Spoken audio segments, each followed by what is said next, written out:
యోహాను సువార్త 8వ అధ్యాయము 31 వచనం చదువుకుందాం. యోహాను సువార్త 8:31. ఇది ఒక ప్రాముఖ్యమైన మాట. ఇది కూడా జాగ్రత్త ఇవ్వనండి, ఎక్స్ప్లెయిన్ చేస్తాను. యేసు ఇక్కడ చెప్తున్నారు. ఎవరు చెప్తున్నారు చెప్పండి? యేసు ప్రభు మాటని అన్యులకా? ఎవరు చెప్తున్నారు? యూదులకే. ఫస్ట్ ఆఫ్ ఆల్ యూదులకే. ఆ యూదుల్లో ఏ రకమైనటువంటి వారికి? యేసుని తనను నమ్మినటువంటి యూదులతో. అంటే యూదుల్లో ప్రతి వాళ్ళు యేసుప్రభు వ్యతిరేకంగా నిలబడలేదు. కొంతమంది యేసుప్రభుకు అనుకూలంగా కూడా ఉన్నారు. ఇప్పుడు యేసుప్రభుకు అనుకూలంగా ఉన్నటువంటి యూదులతో యేసుప్రభు ఒక మాట అన్నారు. తనను నమ్మినటువంటి యూదులతో అంటే వాళ్ళు నిజంగానే యేసుక్రీస్తుని నమ్మారు. అలాంటి వారితో యేసుప్రభు అంటున్నారు, మీరు నా వాక్యమందు నిలిచిన వారైతే.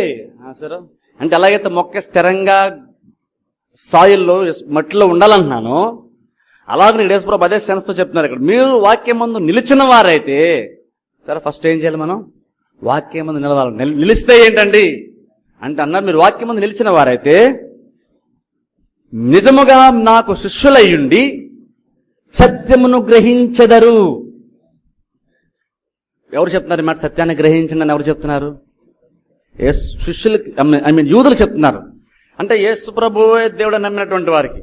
ఇప్పుడు మన పరిస్థితులు బట్టి చెప్పాలంటే యేసు ప్రభు దేవుడు నమ్మి చర్చకొచ్చినటువంటి వారికి, బాప్తిస్మం యేసుప్రభు దేవుడి నుంచి అనుసరిస్తున్నటువంటి వారి దగ్గరికి యేసు ప్రభు వెళ్ళి, ఒక క్రిస్టియన్స్ దగ్గరికి, నిజమైన క్రైస్తవుల దగ్గరికి యేసు ప్రభు వెళ్ళంటున్నారు, మీరు నా వాక్యం ముందు నిలిచిన వారైతే. ఇప్పుడు చూడండి, యేసు ప్రభు ఎవరు చెప్పిన మాట? తను నమ్మినటువంటి యూదులతో. అంటే ఈ రోజుల్లో క్రిస్టియన్స్ యేసు ప్రభు చెప్తున్నటువంటి మాట. కనుక యేసు ప్రభువే మనకు చెప్తున్నారు అనుకోండి. యేసు ప్రభువే దేవుడు నమ్మించిన మనతో యేసు ప్రభు అన్నారు, మీరు నిజంగా గనక వాక్యం ముందు నిలిచిన వారైతే ఫస్ట్ ఆఫ్ ఆల్ మీరు శిష్యులు అవుతారు. ఎప్పుడు? నిలిచిన వారైతే, వాక్యంలో నిలిచిన వారైతే. కాసేపు బయటికి, కాసేపు వాక్యంలోకి, కాసేపు బయటికి, కాసేపు వాక్యంలో, కాసేపు బయటికి, కాసేపు వాక్యము, కాసేపు ముండ్ల పదలు, కాసేపు ఐహిక విచారములు. వారి గురించి చెప్పట్లేదు యేసు ప్రభు. ఎన్నొచ్చినా సరే నువ్వు వాక్యపక్షాన్ని నిలబెడితే, నువ్వు నిలిస్తే నువ్వు నాకు శిష్యులు అయి ఉంటావు. ఆ తర్వాత ఏంటి? సత్యాన్ని గ్రహించేదరు. అంటే నాకు విషయం అర్థమవుతుంది ఇక్కడ. నమ్మినటువంటి వారు సత్యాన్ని గ్రహించవలసిన అవసరం ఇంకనూ ఉంది. నమ్మినటువంటి వారితో యేసుప్రభు అంటున్నారు, మీరు సత్యాన్ని గ్రహించెదరు. అంటే అర్థం ఏంటి? నేను బెలివర్నండి, నాకు బైబిల్ తెలుసా అండి, నేను చిన్నప్పటి నుంచి క్రిస్టియన్, నేను బైబిల్ ఎప్పుడు చదువుతున్నాను అంటే నేను అంటాను, నువ్వు బైబిల్ చదువుతున్నావేమో, కానీ నువ్వు సత్యాన్ని ఇంకను గ్రహించవలసిన సత్యం చాలా బైబిల్లో ఉంది. చాలా మంది క్రైస్తవులు గ్రహించవలసిన చాలా సత్యాలు బైబిల్ ఉన్నాయి. ఎంతమంది బైబిల్ జ్ఞానంలాగా అజ్ఞానంగా చేస్తున్నటువంటిది క్రిస్మస్ టైంలో, ఈస్టర్ టైంలో, గుడ్ ఫ్రైడే టైంలో వారికి అజ్ఞానం అంతా కూడా టాప్ లెవెల్లో బయటపడిపోద్ది. ఆ సందర్భాలు గమనించాలి. వాళ్ళంత వాక్యం ఎంత అజ్ఞానంగా వాళ్ళు ఉన్నారో, వాళ్ళకి అస్సలు వాక్యం తెలియదు అన్న విషయము అలాంటి సందర్భాల్లో తెలిసిపోద్ది. వారు చేసే పద్ధతులు, వారు పాటించే పద్ధతులు చూస్తే వాళ్ళకి అస్సలు వాక్య జ్ఞానం కొంచుకోలేదనే విషయం అర్థమైపోద్ది. ఇక్కడ అన్నారు యేసు ప్రభు, నమ్మి వచ్చావు అన్నప్పుడు, సపోజ్ నేను దేవుని నమ్మి వచ్చాను. ఇప్పుడు యేసు ప్రభు అంటున్నారు, నువ్వు కనుక వాక్యము నిలిస్తే నువ్వు సత్యాన్ని గ్రహిస్తావు. అంటే యేసు ప్రభు నమ్మితే సత్యాన్ని గ్రహించడం కాదా? అంటే నువ్వు నమ్మి వచ్చావు అంతే. ఇప్పుడు నేను నీకు చాలా బయలుపరచాలి. నేను నీకు చాలా సత్యాలు నేను నీకు బయలుపరచాలి. నువ్వు నమ్మితే సత్యాన్ని ఆటోమేటిక్ గ్రహించు. నువ్వు స్థిరపడితే, నువ్వు వాక్యంలో స్థిరపడితే నువ్వు సత్యాన్ని గ్రహిస్తావు. అంటే ఇప్పుడు నేను క్రిస్టియన్ అంటే నేను చర్చకు వస్తాను నువ్వు అంటావేమో అంటే అది సరిపోదు. నువ్వు సత్యాన్ని గ్రహించవలసిన అవసరం నీకు ఉంది. సత్యాన్ని గ్రహించాలంటే ఏం చేయాలి? కలిగిన వానికి ఇవ్వబడు, నువ్వు లేని వాని ఉన్నది కూడా తీసేయబడుతుంది. నువ్వు సత్యాన్ని గ్రహించాలని ఫస్ట్ నువ్వు చేసిన పని ఒకటి ఉంది. అదేంటంటే నువ్వు వాక్యంలో నిలిచి ఉండాలి. ఇక్కడ చెప్తున్నాను గమనించండి. ఫస్ట్ నువ్వు వాక్యంలో నిలిచి ఉంటే నువ్వు సత్యాన్ని గ్రహిస్తావు. అంటే సత్యాన్ని గ్రహించాలంటే నీకు ఫస్ట్ ఏం చేయాలి? నువ్వు వాక్యంలో స్థిరంగా ఉండాలి. స్థిరంగా అటు ఇటు ఉన్నటువంటి వారు సత్యాన్ని గ్రహించరు.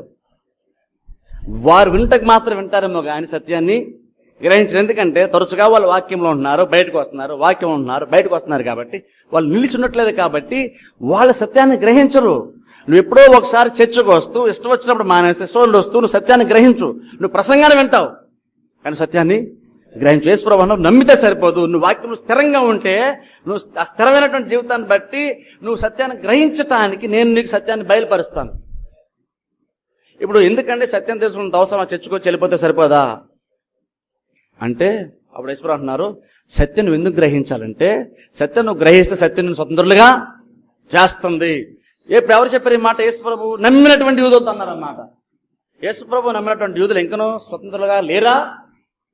యేసుప్రభు దేవుడు నమ్మినటువంటి క్రైస్తవులు ఇంకనూ స్వతంత్రంగా లేరా అంటే, యేసుప్రభు అంటున్నారు, నువ్వు నమ్మి వచ్చావు కరెక్టే, నువ్వు సత్యాన్ని గ్రహించే పోతే నువ్వు ఇంకనూ స్వతంత్రుడివి కాలేదు. అందుకని చూడండి, ఈరోజు చాలా మంది ఇంకను 40 రోజులు 41 రోజులు ఉపవాసాలు చేస్తారు, వాళ్ళ శరీరాన్ని బాధపరుచుకుంటే ఏంటంటో చేస్తారు. వాళ్ళు సత్యాన్ని గ్రహించలేదు కాబట్టి ఇంకా వాళ్ళు అట్లా బందీలుగానే వాళ్ళు ఉంటారు. వాళ్ళు చేయకపోతే ప్రమాదం అని వాళ్ళు ఫీల్ అవుతారు. వాళ్ళు చర్చిలో 3 వరకు గుడ్ ఫ్రైడే ఉండకపోతే అది పెద్ద తప్పుగా ఫీల్ అవుతారు. అందుకే అలాంటి వారికి నేను చేసేది చాలా తప్పుగానే కనబడుతుంది. ఏంటంటే అదేం పత్తండి అంటారు చాలా మంది. వాళ్ళకి అర్థం కదా, ఏం తెలుసా, వాళ్ళ సంఖ్య సత్యాన్ని గ్రహించలేదు. సత్యాన్ని గ్రహిస్తే నీకు ఫ్రీడమ్ ఉంటుంది, నువ్వు స్వతంత్రం ఉంటావు. స్వతంత్రం ఉన్నప్పుడు నువ్వు చేస్తావని నువ్వు స్వతంత్రం ఉంటే పాపం చేయడానికి కాదు, నువ్వు ఫ్రీగా ఉండి నువ్వు దేవునికి ఫ్రీగా లోపడతావు, ఇష్టంగా లోపడతావు. ఎవరు చెప్పకపోయినా సరే నువ్వు చేస్తావు. ఫ్రీగా నువ్వు దేవునికి లోపడతావు, నువ్వు స్వతంత్రుడివే. కానీ ఆ స్వతంత్రాన్ని ఉపయోగించుకొని నువ్వు దేవునికి లోపడతావు. యోబు నమ్మినటువంటి యూదులతో అంటున్నారు, నువ్వు సత్యాన్ని గ్రహించాలి. ఫస్ట్ ఆఫ్ ఆల్ సత్యాన్ని గ్రహిస్తే నువ్వు స్వతంత్రంగా ఉంటావు. ఇప్పుడు నేను అన్నాను, యేసు ప్రభు ఇప్పుడు కనుక నిలబడి చెప్తే అంటారు, క్రిస్టియన్స్తో చర్చికి వచ్చేటువంటి క్రిస్టియన్స్తో యేసు ప్రభు అంటారు, మీరు నన్ను నమ్మి వచ్చారు, కానీ ఇప్పుడు ఆ విషయం చెప్తున్నాను, మీరు వాక్యము నిలిచి ఉంటే మీరు సత్యాన్ని గ్రహిస్తారు. మీరు సత్యాన్ని గ్రహిస్తే అడ్వాంటేజ్ ఏంటంటే మీరు స్వతంత్రంగా ఉంటారు. అంటే చెప్తున్నాను, నువ్వేదైతే నువ్వు సత్యాన్ని గ్రహించవో నువ్వు ఇంకా నువ్వు బందీగానే ఉన్నావు. నువ్వంట నేను దేవుని నమ్ముకున్నానండి, నేను నాకే ఇది లేదండి అంటావు, ఇంకా నువ్వు బందీవే. అందుకే చూడండి, చాలా మంది చిన్న చిన్న వాటికి ఎల్లుబడిపోతారు. వాళ్ళు నా ఆత్మ చెప్పాడు నేను చేస్తాను ఎవరు అనుకోరు. వాళ్ళ ఎమోషన్స్ చెప్పింది చేస్తారు, వాళ్ళ మైండ్ చెప్పింది చేస్తారు, వాళ్ళ బాడీ చెప్పింది చేస్తారు తప్ప వారి ఆత్మ చెప్పేది వాళ్ళు చేయరు. అలాంటి వారు ఎవరంటే ఇలాంటి వాళ్ళే. వాళ్ళు దేనికి బందీ తెలుసు, వాళ్ళకి మైండ్కి వాళ్ళ బందీలు, వాళ్ళకి శరీరానికి బందీలు. అందుకే శరీర కోరికలు నెరవేర్చుకుంటారు, వారి కడుపే వారి దేవుడు. అందుకని కడుపు చెప్పింది చేస్తారు, అంటే వాళ్ళు బాడీ చెప్పింది చేస్తారు తప్ప ఆత్మ చెప్పింది వాళ్ళు చేయరు. ఎందుకంటే వాళ్ళు స్వతంత్రులు కాదు. ప్రాబ్లం ఉన్నట్టు చర్చ మానేసు, నువ్వు చర్చికి నువ్వు రాలేకపోయావు అంటే అది నిన్ను పట్టుకొని బంధించింది, నువ్వు స్వతంత్రుడివి కాదు. పేరు క్రిస్టియన్వే, స్వతంత్రుడు. ఏదైతే నువ్వు చేయలేకపోతున్నావు అన్నావో, నీ చేయగలిగే సామర్థ్యం దేవుడు ఇచ్చిన తర్వాత కూడా నువ్వు ఇంకా నేను చేయలేకపోతాను అన్నావంటే నువ్వు స్వతంత్రుడు ఇంకనూ కాలేదని అర్థం. నువ్వు స్వతంత్రుడు ఎందుకు కాలేదంటే నువ్వు సత్యాన్ని గ్రహించలేదు. నువ్వు సత్యాన్ని ఎందుకు గ్రహించలేదంటే నువ్వు సత్యంలో స్థిరంగా నువ్వు లేవు కాబట్టి దేవునికి బయలుపరచని నువ్వు అవకాశాన్ని ఇవ్వట్లేదు. ఎందుకంటే నేను ఎంతగా వాక్యాన్ని ధ్యానిస్తానో అంత ఎక్కువగా వాక్యాన్ని నేను తెలుసుకుంటాను. ఎంత ఎక్కువ వాక్యం తెలుసుకుంటాం అంత స్వతంత్రంగా ఉంటాం. అందుకే నేను ఎవరికి బంధిని కాదు, నేను దేనికి బంధిని కాదు. నేను ఎవరొచ్చి ఎవరు రాపని ఎవరు ఏం చేసినా చెప్పాను ఫ్రీగా దేవుని చూపిస్తాను, దేవుని ఆరాధిస్తాను, వాక్యం చెప్పుకుంటూ వెళ్ళిపోతాం. నేను ఫ్రీగా ఉన్నాను, నన్ను ఏది బంధించలేదు. ఎందుకంటే సత్యాన్ని గ్రహించాను కాబట్టి. అందుకే నేను ఇక్కడ నిలబడి నా వీక్నెసెస్ నేను చెప్పను, నేనేం చేయాలని చెప్పను. ఎందుకంటే నేను చేయలేదంటే ఇది లేదు, నేను తలుచుకుంటే చేయలేదు. ఎందుకంటే నాకు స్వతంత్రం ఉంది. దేవుడు సత్యాన్ని గ్రహించడానికి నాకు సామర్థ్యాన్ని ఇస్తున్నాడు. ఆ సత్యాన్ని గ్రహించినప్పుడు స్వతంత్రంగా జీవిస్తాను. ఎవరో చెప్పింది చెయ్యం, పరిస్థితులు డిక్టేట్ చేసింది చెయ్యం. నాకేం చేయాలనిపిస్తే దాన్ని నేను చేస్తాను. నేను స్వతంత్రుని కాబట్టి. ఎందుకు స్వతంత్రం ఎందుకున్నానంటే దేవుడు నాకు వరంగా ఇచ్చాడని చెప్పను, నేను వాక్యంలో నిలిచున్నాను కాబట్టి సత్యాన్ని గ్రహిస్తున్నాను కాబట్టి స్వతంత్రం నేను ఉన్నాను. అందుకని అంటున్నాను, మీరు కూడా వాక్యానికి అంత ఇంపార్టెన్స్ ఇవ్వాలి. పద్దాక బైబిల్ చదువుకోవాలి, పద్దాక చర్చరాలి, పద్దాక వాక్యం వినాలి. ఓన్లీ సండేసే కాదు. అపోస్తలుల బోధ ఎందుకు వాళ్ళు ఎడతక్కున్నారు అంటే ఎప్పుడు కుడుకున్నప్పుడు వాళ్ళు వెళ్ళిపోయారు. స్వతంత్రంగా ఉండాలి. నాకైతే ఎప్పుడు కూడా ఇష్టం ఉండదు, ఎవరో చెప్పింది నాకు చేయడానికి ఇష్టం ఉండదు, ఎవరి కోసం ఏదో చెప్పడం నాకు ఇష్టం ఉండదు, ఎవరో చెప్పిన దాన్ని బట్టి నాకు వాక్యం చెప్పడం నాకు ఇష్టం ఉండదు. నేనేం చేయాలనుకుంటే అదే చేయడానికి ఇష్టపడతాను. నేను ఆ ఫ్రీడమ్ అని దేవుడు నాకు ఆల్రెడీ ఇచ్చేసాడు. నేను స్వతంత్రుడిని, వాక్యాన్ని గ్రహించాను కాబట్టి. ఇప్పుడు నేను చెప్తున్నాను, అదే ఫ్రీడమ్ మీకు కావాలి. ఎవరో చర్చ మానేమంటే మానడం కాదు, ఎవరేదంటే మానడం కాదు, ఎవరు వెళ్ళమంటే చర్చకి వెళ్ళడం కాదు. నీకు వెళ్ళాలనిపిస్తే నువ్వు వెళ్ళాలి. నువ్వు బైబిల్ చదువు నీకు అనిపిస్తుంది, నువ్వు చదువుకున్నావు, నీకు ప్రార్థన అనిపిస్తుంది, నువ్వు చేస్తున్నావు. సాతానుడే కానీ ఏ మనుషుడు కానీ నువ్వు చేద్దాం అనుకున్న దాన్ని వాడు ఆప్ చేసి వీలు లేదు. వాడు యాప్ చేస్తున్నాడంటే నేను అంటాను క్రెడిట్ సాతాను కాదు, నువ్వు నిర్లక్ష్యంగా ఉన్నావు. చిన్న చిన్న నిర్లక్ష్యం తరచుగా చేసావు కాబట్టి ఇప్పుడు నువ్వు పొజిషన్లోకి వచ్చావు. అందుకనే ప్రాబ్లం వచ్చింది, అందుకే చర్చ రాలేకపోతానండి అంట. స్వతంత్రుడు కాలేదు ఇంకా, నువ్వు క్రిస్టియన్వే. చచ్చిపోతే పరలోకానికి పోతావు. కానీ ఇక్కడ భూమి మీద స్వాతంత్రము లేదు. ప్రతి చిన్నదానికి లోబడిపోవాలి, ప్రతి చిన్నదానికి సరెండర్ అయిపోవాలి, ప్రతి చిన్నదానికి బానిస అయిపోవాలి. కారణం ఏంటి తెలుసా? ఇది నిర్లక్ష్యం, వాక్యం నిర్లక్ష్యం చేయడానికి పెట్టే పరిస్థితి. అందుకంటే వాక్యం హృదయంలో నింపుకోవాలి. వాక్యాన్ని ఎంత ఎక్కువగా వింటూ ఉంటావు, ఎక్కించి బయలు వెళ్ళేటప్పుడు వాక్యాన్ని వింటున్నప్పుడు ఆ వాక్యంలో మర్మాన్ని దేవుడికి బయలుపరుస్తుంటాడు. నేను నాకు తెలియని సత్యాన్ని నేను గ్రహిస్తే నా ఎగిరిగంతేలనిపిస్తుంది. నేను ఒక విషయాన్ని తెలుసుకున్నప్పుడు ఆటోమేటిక్ నాకు తెలియకుండా సంతోషం బయటకు వస్తుంది. అది సత్యాన్ని గ్రహిస్తుంది కాబట్టి ఏ వాక్యం అయితే ఏ సత్యాన్ని గ్రహించానో మరొక దాన్ని ఇప్పుడు నేను సత్యాన్ని గ్రహించిన ప్రతిసారి ఏదో ఒక దాని నుండి నేను అప్పుడు దాన్ని బందీగా ఉన్నాను ఆ విషయం నాకు కూడా తెలియదు. కానీ సత్యాన్ని గ్రహించినప్పుడు నేను బందీగా ఉన్న విషయం అర్థమైంది. దాని నుండి నేను గెంతి బయటకు వచ్చాను. ఇప్పుడు నేను మరొక విషయంలో కూడా నేను ఫ్రీగా ఉన్న విషయం నాకు అర్థమవుతుంది. అందుకని సంతోషిస్తాను. అందుకని ఎవరు చెప్పింది నాకు చేయడం ఇష్టం ఉండదు. సాతాను చెప్పింది చేయడం నాకు అంతకంటే ఇష్టం ఉండదు. సాతాను ప్రేరేపణ ద్వారా ఎవరైనా చెప్పింది నాకు అసలు చేయడం ఇష్టం ఉండదు. ఫ్రీగా ఉండాలనుకుంటాను. ప్రతి వారు అలాగే ఉండదు. అందుకే యేసుప్రభు నమ్మొచ్చాడు యూదులు అంటున్నారు. మీరు నమ్మొచ్చారు బాగానే ఉంది, కానీ మీరు నిలిచి ఉండాలి. మీరు నిలిచి ఉంటే మీరు సత్యాన్ని గ్రహిస్తారు. సత్యాన్ని గ్రహిస్తే మీరు స్వతంత్రాలుగా ఉంటారు. అందుకంటాను నువ్వు హృదయాన్ని ఖాళీగా ఉంచొద్దు. నువ్వు రక్షింపడ్డావు, చర్చకు రావడం మొదలుపెట్టావు. ఇప్పుడు అంటాను నీకు చాలా రెస్పాన్సిబిలిటీ ఉంది. నువ్వు నీ హృదయం ఏం చేయాలి తెలుసా? నువ్వు వాక్యంతో నీ హృదయాన్ని నింపుకుంటూనే ఉండాలి. వాక్యము దొరికినప్పుడల్లా నువ్వు అది నీకు వరం, అది నువ్వు దాన్ని నింపుకుంటు దొరికినప్పుడల్లా నింపుకుంటే ఇక్కడ వాక్యం బయలు వెళ్తున్నప్పుడు నువ్వు వాక్యం నేను శ్రమపడాల్సిన పని లేదే. దాదాపు మన చర్చకి వచ్చే వాళ్ళందరూ కూడా చర్చకి దగ్గర ఉన్నటువంటి వాళ్ళే. మనం ప్రయాసపడాల్సిన పని లేదు. మనం పాకిస్తాన్ లేవు, మనం ఆఫ్ఘనిస్తాన్లో లేవు. మనం వాక్యము మన చర్చకి ఈజీగా రావచ్చు. అలాంటి చోట్ల చర్చిలకి వెళ్లకుండా వాళ్ళని పెద్ద పెద్ద వాళ్ళు ఆపుతున్నప్పుడు ప్రజలు తీసుకొస్తున్నప్పుడు వాళ్ళు చర్చిలకు వెళ్తున్నారు. మనమేమో చిన్న చిన్న ఆటలకి మనం చర్చికి రావడం మానేస్తున్నాం. ఏం క్రిస్టియానిటీ ఒకసారి ఆలోచించాలి. మనం కొన్ని చోట్ల చర్చికి వెళ్తే నరికి చంపేస్తా అంటారు, కుటుంబాన్ని వెలివేస్తామంటారు. ఒకప్పుడు క్రిస్టియన్ వాక్యం తెలుసుకుని సత్య ప్రకారం చేస్తే వాళ్ళంటే మీ ఫ్యామిలీని వెలివేస్తా ఉంటారు. నువ్వు చచ్చిపోతే మీకు సమాధుల్లో కూడా మేము చూడటం వాళ్ళని బెదిరించినటువంటి వాళ్ళు ఉన్నారు ఒకప్పుడు. ఎప్పుడైతే 15th century 18th centuryలో చెప్తాను నేను. అంటే మార్టిన్ లూథర్ ఆ టైంలో మీరు కనుక ఆ చర్చికి వెళ్ళి ఆయన చెప్పే వాక్యం విన్నారా, మేము మిమ్మల్ని వెలేస్తాం, మీకు పెళ్లిళ్ళు జరగవు, మీకు సమాధులు కూడా దొరకవు. ఆయన ఎవరు ఆగలేదు ఆ రోజున. ఆ రోజున మార్టిన్ లూథర్ అలా బెదిరించారు. ఆయన ఆగలేదు కాబట్టి ఈ రోజున వాక్యాన్ని మనం తెలుసుకోగలుగుతున్నాం. రిఫర్మేషన్ ఆయన బట్టి వచ్చింది. అలా చాలా మంది అలా చేస్తే ఇప్పుడు మనకి ఇలాంటి చర్చ ఇండివిజువల్ చర్చ మనకు వచ్చినాయి. లేదంటే ఇలాంటి ఒకప్పుడంతా ఆర్సీఎంఏ అదే ఉంటుంది. ఇప్పుడు ఎందుకు తెలుసా? అలాంటి వాళ్ళు సత్యాన్ని తెలుసుకుని బయటకు వచ్చి ప్రాణాలు సైతం తెగించి నిలబడి వాక్యాన్ని చెప్పారు కాబట్టి విన్నటువంటి వాళ్ళు సత్యాన్ని గ్రహించారు, స్వతంత్రంగా ఉండి చర్చస్ వాళ్ళు వెళ్తున్నారు. వాళ్ళు బెదిరించారు, వాళ్ళు ఆగలేదు. ఈరోజు మనల్ని ఎవరు బెదిరిస్తారు? చర్చ రావడానికి ఎవరు బెదిరిస్తారు? బంధువులు బెదిరిస్తారా? ఎవరు బెదిరిస్తారు? నేను అంటాను బెదిరించేవాడు ఉంటే నువ్వు పక్కన పెట్టాడు. బంధువైనా కావచ్చు, నీ స్నేహితుడైనా కావచ్చు. చర్చకు రావద్దు వెళ్ళదని బెదిరించాడు అయితే అసలు నీకు స్నేహితుడే కాదు, నీకు బంధువే కాదు, నీ శ్రేయభిలాషే కాదు. ఆండాలు పక్కన వదిలేడే బెస్ట్ అని అడిగితే చర్చ మానకూడదు. సాతాను ఎవరిని శోధించాలి, శోధిస్తాడు.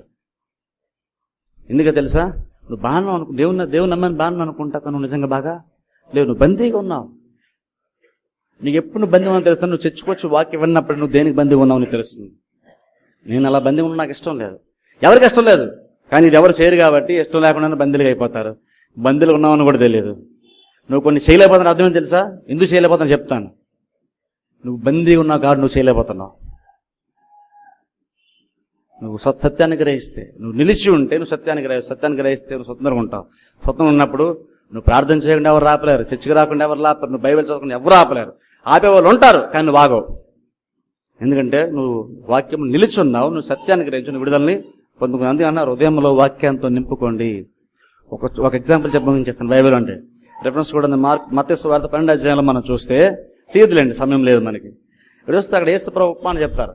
దయ్యాన్ని వెళ్ళగొట్టారు, దురాత్మ వెళ్ళగొట్టినప్పుడు వెళ్ళగొట్టిన తర్వాత ఆ ఇల్లు అనగా ఆ దేహం, ఆ శరీరము చక్కగా శుభ్రం చేయబడి చక్కగా అమర్చబడి నీట్గా ఉంది.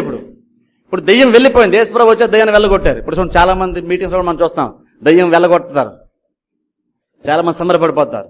ఆ దయ్యం పట్టిన వాళ్ళు స్టేజ్ మీద తీసుకొచ్చేసి దయ్యంతో అడ్వర్టైజ్మెంట్ చేయించుకుని పబ్లిసిటీ పొందేస్తాం మనం. దయ్యాన్ని తీసుకొచ్చి ఈరోజు చాలా మంది స్టేజ్ మీద పెట్టి ఆ డాన్స్ అన్ని కూడా చూపిస్తారు. నేను అది చాలా అజ్ఞానం అంటాను. ఎందుకు తెలుసా? ఒక టైంలో పౌలు ప్రాంతంలో తిరుగుతుంటే ఒక సోద చెప్పేటువంటి ఆమె సోద చెప్తే అందరూ నిజం నమ్మే వాళ్ళు, ఆమె చెప్పింది ప్రూవ్ అయ్యింది. అలాంటి ఆమె ఒకసారి అపోస్తులు నడుచుకుని దారుగుండా వెళ్తుంటే వీళ్ళు సజీవుడైన దేవుని సేవకులు అని కేకలేస్తుంటే ఆమె తరచుగా చేస్తుందంట. అప్పుడు బైబిల్ అంటే తెలుసా, పౌలు అంటే వ్యాకులు పడ్డాడంట. ఎందుకు వ్యాకులు పడ్డాడు? లోకమంతా ఆమె చెప్పేది కరెక్ట్ అని నమ్ముతున్నప్పుడు, ఆమె నోటి నుండి నేను నిజంగా పాస్టర్ అని చెప్పేసి చెప్తున్నప్పుడు ఆమె నోరు ఎందుకు ముగించాలి మనం? కానీ పౌలు బైబిల్ చెప్తుంది, పౌలు వ్యాకులు పడ్డాడట. అది ఈరోజు పాస్టర్ అంటే నేను చెప్పేది నిజం, మీరు నమ్మండి అంటాడు. ఆయన సాతాన్తో మైకిచ్చి సాతాన్తో వాక్యం చెప్పిస్తాం. మనం సాతాన్ చెప్పాము, నువ్వు చెప్పు అంటాం. మనం సాతాన్ని వాడుకుంటాం మనం. కానీ పౌలు బైబిల్ చెప్తుంది, పౌలు గురించి నిజమే చెప్తుంది. వీళ్ళు నిజంగా దేవుని సేవకులు అని ప్రతిరోజు చెప్తుందంట. కానీ బైబిల్ అంటుంది పౌలు వ్యాకులు పడ్డాడంట. ఇబ్బంది పడి వెళ్ళి దాన్ని నోరు మూయించాడు, సాతాన్ని వెళ్ళగొట్టేస్తాడు.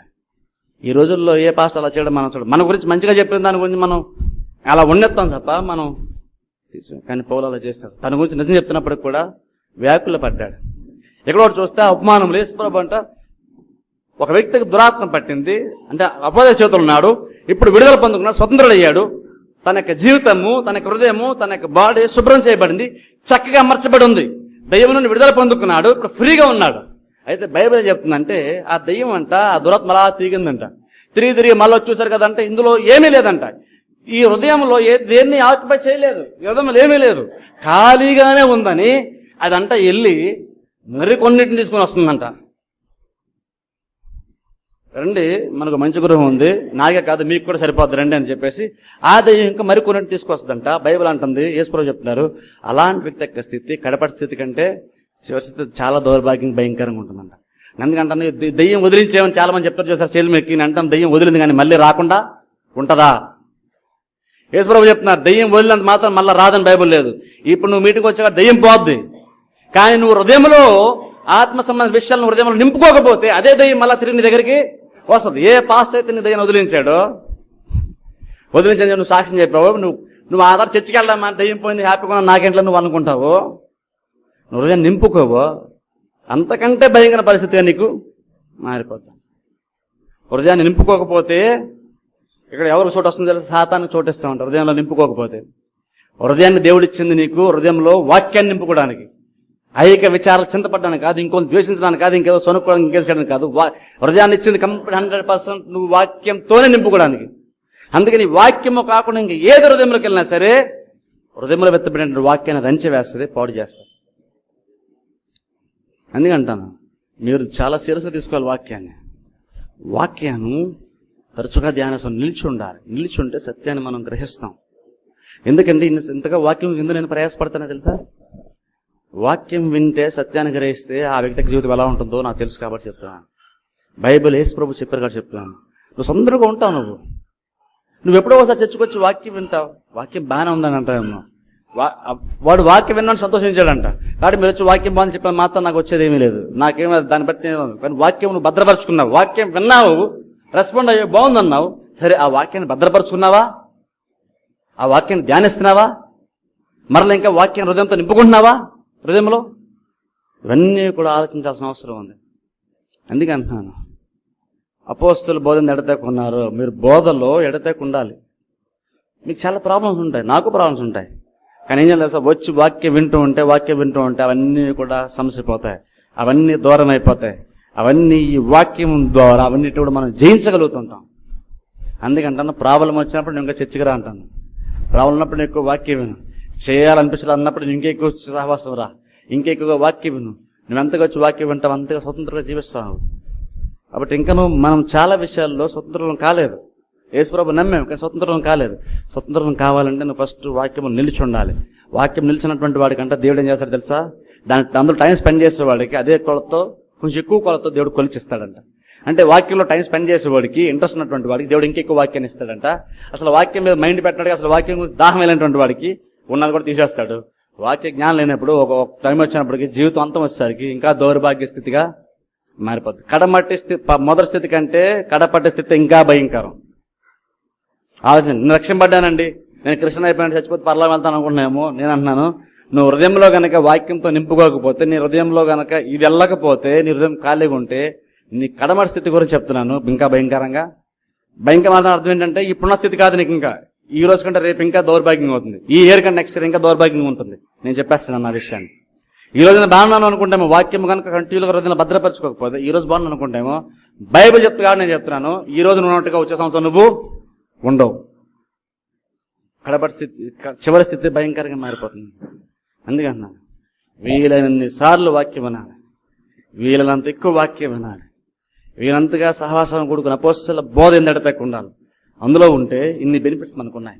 కాబట్టి ఎప్పుడో ఒకసారి వీలినప్పుడు వస్తానండి వాక్యం అంటే అదొద్దు. వీలినప్పుడు వచ్చి వాక్యం అంటే అలాగే నువ్వు వాక్యంలో నువ్వు నిలిచుండవు ఒక సత్యాన్ని గ్రహించలేవు. కాన్స్టెంట్ గా బైబిల్లోనే స్థిరపడాలి. బైబిల్లో స్థిరపడితే ఇందులో గొప్ప ఆశీర్వాదాలు ఉన్నాయి. స్వతంత్రం దేని గురించి అంటే నేను అంటాను, దరిద్రం నుండి, ఇబ్బందుల నుండి, శోధన నుండి, ఆర్థిక పరిస్థితుల నుండి, అవమానం నుండి, వీటన్నిటి నుండి కూడా ఏదైతే నిన్ను పట్టి పీడిస్తుందో దాని నుండి దేవుడు వాక్యాన్ని గ్రహించడం ద్వారా నీకు విడుదలని హృదయం ఉంది వాక్యాన్ని నింపుకోవడానికి. అందుకే చర్చకు వచ్చేటప్పుడు హృదయాన్ని సిద్ధపరచుకోండి. వాక్యం వినడానికి కోసం నేను వెళ్తున్నాను, వాక్యం హృదయాన్ని నింపుకోవడానికి వెళ్తున్నాను, కానీ అందుకనే నేను వాక్యాన్ని వింటాను, అంతే దీన్ని నింపుకుంటాను. నింపుకోవాలి, ఎంత ఎక్కువ నింపుకుంటావో నువ్వంతా స్వతంత్రుడివి. మీరు వాక్యం ముందు నిలిచిన వారైతే మీరు సత్యాన్ని గ్రహిస్తారు. సత్యం గ్రహిస్తే ఆ సత్యం స్వతంత్రులుగా చేస్తారు.